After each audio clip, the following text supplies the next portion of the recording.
এই ফোনটা হলো টেকনো স্পার্ক 40 প্রো। ফোনটাতে প্রয়োজনের তুলনায় অনেক বেশি কিছু পাবেন। মাত্র 20,000 টাকায় পাচ্ছেন অ্যামোলেড ডিসপ্লে, 1.5K রেজুলেশন। এটা কিন্তু ইন ডিসপ্লে ফিঙ্গারপ্রিন্ট সেন্সরও আছে।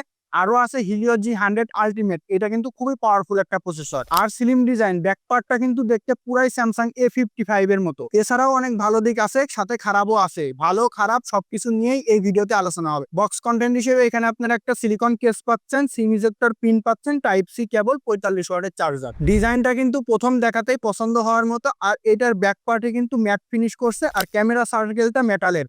এটা দেখতে কিন্তু স্যামসাং এর A55 A54 এটার মতো, সো যে কারণে দেখতে খুবই প্রিমিয়াম লাগতেছে। ফোনটা কিন্তু খুবই স্লিম একটা ফোন। এটার থিকনেস মাত্র 7.8 মিলিমিটার। তবে এইরকম স্লিম হওয়ার পরেও যে একটা হেডফোন জ্যাক দিয়েছে, এইটাকে কিন্তু অনেক বেশি ভালো বলতে হবে টেকনোকে। কারণ স্লিম ফোনে কিন্তু হেডফোন জ্যাকটা থাকে না। আর এটার কিন্তু রাইট সাইডে পাওয়ার বাটন, ভলিউম বাটন পাচ্ছেন, স্পিকার আছে নিচের সাইডে, এবং কি উপরের সাইডেও একটা স্পিকার আছে।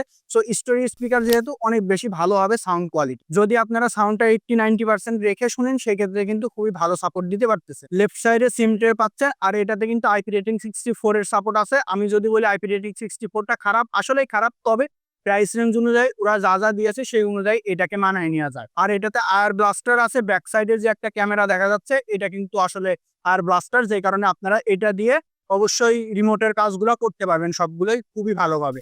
আর এটাতে আপনারা ইন ডিসপ্লে ফিঙ্গারপ্রিন্ট সেন্সর পাচ্ছেন, যেটাও কিন্তু খুবই ভালো। অ্যামোলেড ডিসপ্লে হওয়ার কারণে এটা অনেক বেশি ভালো হয়েছে। আর এটাতে আপনারা পাচ্ছেন না হলো noise cancellation mic. Noise cancellation মাইকটা দিলে অনেক বেশি ভালো হতো। টেকনোর অনেক ফোনে কিন্তু ফিল্ডিংটা চালু হয়ে গেছে, সো সেই ক্ষেত্রে টেকনোতে কিন্তু আপনারা সিম অথবা ইন্টারনেট কানেকশন ছাড়াই কিন্তু কথা বলতে পারবেন একজন আর একজনের সাথে, যদি সেটা 500 মিটার এর ভিতরে হয় সেই ক্ষেত্রে। এটা ইন্টারেস্টিং পার্ট আরো আছে। প্রথমে বলি ডিসপ্লেতে এখানে 6.78 ইঞ্চির 1.5K রেজুলেশনের অ্যামোলেড ডিসপ্লে। আর এখানে ফিঙ্গারপ্রিন্ট সেন্সরটা ইন ডিসপ্লে 144 হার্টজের সাপোর্ট পাচ্ছেন। যদি ডিসপ্লের কোয়ালিটির কথা বলেন, আমি বলবো টপ নচ। কারণ এখানে কন্টেন্ট ওয়াচিং করেন আপনারা খুবই মজা পাবেন। কালারগুলো খুবই অ্যাকুরেট, এমনকি একটু বুস্টেড কালার, যে কারণে দেখেও অনেক বেশি সুন্দর লাগতেছে। অ্যামোলেড ডিসপ্লে তো কোনো কমতি এখানে নাই বললেই চলে। কারণ কি এখন বলি, যদি আপনি 20,000 টাকার একটা ফোনের সাথে এটাকে তুলনা করেন, অবশ্যই এটা একদম টক্কর দেওয়ার মতো একটা স্মার্টফোন হবে ডিসপ্লের দিক থেকে। 144 হার্টজ কিন্তু সব জায়গায় আপনারা পাচ্ছেন না, 120 হার্টসটা এখানে রেগুলার। তবে কাজ করবে 90 থেকে 120 হার্টজের মাঝখানে। এটার আরেকটা ইন্টারেস্টিং পয়েন্ট হলো প্রসেসর। এখানে মিডিয়াটেকের Helio G100 আল্টিমেট প্রসেসর ব্যবহার করছে।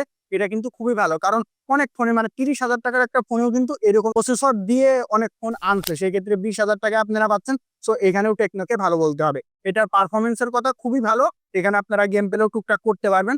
তবে ট্রাই করবেন 1 ঘন্টা বা 1.5 ঘন্টার ভিতর গেম প্লে শেষ করার। যদি হ্যাভি গেমার হন, সেক্ষেত্রে কিন্তু এটা হিটটা জেনারেট বেশি হবে। সো সেক্ষেত্রে আপনাদেরই একটু কষ্ট হবে যে ঠান্ডা করে দেন আবার খেলতে হবে। যেহেতু 8 জিবি র্যাম, 128 জিবি ভেরিয়েন্ট আপনারা এটাতে পাবেন, সেহেতু র্যাম যেহেতু বড় আছে, এখানে 4-5-6টা অ্যাপস নিয়ে কাজ করতে পারবেন ফ্লুয়েন্টলি। তবে ল্যাগ বাগ হালকা পাতলা আছে, কারণ এটার ইউআই এর কারণে। এটার ইউআই এর দিকে যদি আসি, সেক্ষেত্রে এখানে অ্যান্ড্রয়েড 15 ব্যবহার করছে, আর iOS 15 ব্যবহার করছে। এটার ইউআইটা আরো অনেক বেশি অপটিমাইজ করা দরকার। টেকনোর ইউআইতে প্রবলেম আছে, আমি নিজেও ফেস করছি। সো সেই ক্ষেত্রে বলা যায় যে টেকনোর ইউআইতে নজর দেওয়া উচিত, যাতে কোনো প্রকার বাগ ল্যাগ এরকম ইস্যু না হয়। মাল্টিটাস্কিং এর সময় একটু ফ্রেম ড্রপ বা ল্যাগ হবে। তাছাড়াও যদি আপনি রেগুলার ইউজ করেন ডে টু ডে লাইফে, কিন্তু তেমন কোনো সমস্যা হবে না। প্রসেসর ডিসপ্লে তো ভালো দিল, তাইলে ক্যামেরাতে কি করলো? ক্যামেরাতে কি ডাউন করছে? আসলে না, ক্যামেরাতে 50 মেগাপিক্সেলের একটি মেন ক্যামেরা ব্যবহার করছে, যেটার ছবির কোয়ালিটি খুবই ভালো। এমনকি পোর্ট্রেট ছবিগুলোও খুবই ভালো। এখানে ডে লাইটের একদম লাইটিং কন্ডিশন প্রপার থাকলে বা লাইটিং কন্ডিশন ঠিকঠাক থাকলেও কিন্তু ছবিগুলো ভালো আসতেছে। তবে শ্যাডো এরিয়ার ছবিগুলোতে একটু নয়েজের পরিমাণ, ডিটেলসের পরিমাণ কম থাকে। ছবিগুলোকে ট্রাই করি স্মুথ করে ফেলা, তবে অতটাও বেশি স্মুথ করে না যে একদম খারাপ হয়ে যাবে এরকম। দেখতে খুবই সুন্দর লাগে। তবে 20,000 টাকার ফোনের সাথে যদি তুলনা করেন, এটা একটু পিছায় থাকবে ক্যামেরার দিক থেকে। পারফরমেন্স এবং ডিসপ্লের দিক থেকে এটা খুবই ভালো হবে। ভিডিওতে কিন্তু আপনাদের হতাশ করবে না। 2K 30 FPS পর্যন্ত পাবেন। যদি 60 দিতে ভালো হইতো, তবে 1080p-তে 60 পর্যন্ত আপনারা পাবেন। আর এটা সেলফি ক্যামেরাতে 13 মেগাপিক্সেলের ক্যামেরা ব্যবহার করছে, যেটার ছবির কোয়ালিটিও খুবই ভালো। আর এটা ডিসপ্লে, প্রসেসর, ক্যামেরা সবই তো বললাম। এখন আসি ব্যাটারিতে। ব্যাটারিতে ব্যবহার করছে 5200 mAh এর ব্যাটারি, আর 45 ওয়াটের চার্জার। আমি এখানে একটা কমপ্লেন দিতে চাই, কারণ বেশি স্লিম করার কারণে ব্যাটারিটা কম দিছে। যদি ব্যাটারিটা 6000 mAh হতো, সেক্ষেত্রে কিন্তু অনেক বেশি ভালো হতো। আপনার কি মনে হয় সেটা আমাদের কমেন্ট করে জানাতে পারেন, যে এত স্লিম করা ফোন কি আসলে ভালো, নাকি একটু মোটা হলেও ব্যাটারি যদি বেশি দিত সেই ক্ষেত্রে কিন্তু আমরাই বেশি উপকৃত হতাম, যারা কাস্টমার আছে কিনে বেশিক্ষণ চালাইতে পারতো। এটার সাপোর্ট যদি বলেন 6 ঘন্টা পর্যন্ত একদম টানা পেয়ে যাবেন।